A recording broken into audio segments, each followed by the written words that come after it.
When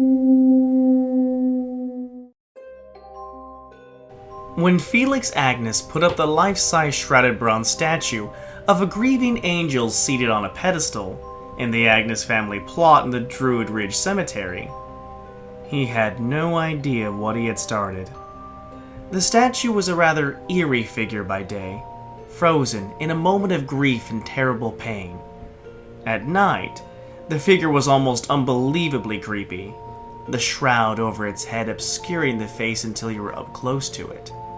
There was a living air about the grieving angel, as if its arms could really reach out and grab you if you weren't careful. It didn't take long for rumors to sweep through the town and surrounding countryside.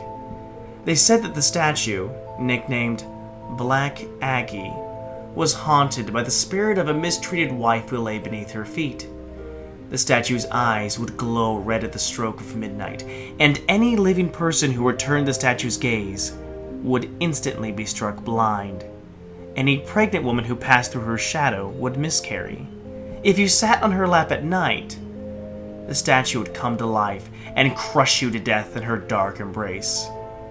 If you spoke Black Aggie's name 3 times at midnight in front of a dark mirror, the evil angel would appear and pull you down to hell.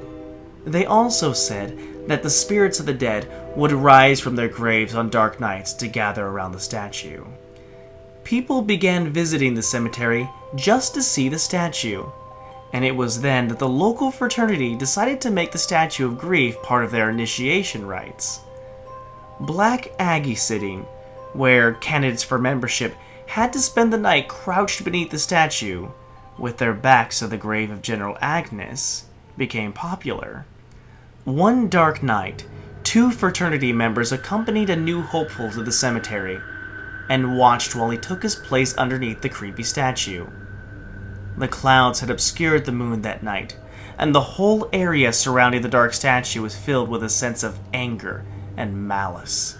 It felt as if a storm were brewing in that part of the cemetery, and the 2 fraternity members noticed that gray shadows seemed to be clustering around the body of the frightened fraternity candidate, crouching in front of the statue. What had been a funny initiation rite suddenly took on an air of danger.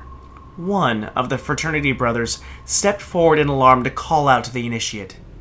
As he did, the statue above the boy stirred ominously. The 2 fraternity brothers froze in shock as the shrouded head turned toward the new candidate. They saw the gleam of glowing red eyes beneath the concealing hood as the statue's arms reached out toward the cowering boy. With shouts of alarm, the fraternity brothers leapt forward to rescue the new initiate. But it was too late. The initiate gave one horrified yell, and then his body disappeared into the embrace of the dark angel. The fraternity brothers skidded to a halt as the statue thoughtfully rested its glowing eyes upon them. With gasps of terror, the boys fled from the cemetery before the statue could grab them too. Hearing the screams, a night watchman hurried to the Agnes plot. To his chagrin, he discovered the body of a young man laying at the foot of the statue. The young man had apparently died of fright. The disruption caused by the statue grew so acute that the Agnes family finally donated it to the Smithsonian Museum in Washington, D.C. The grieving angel sat for many years in storage there, never again to plague the citizens visiting the Druid Hill Park Cemetery.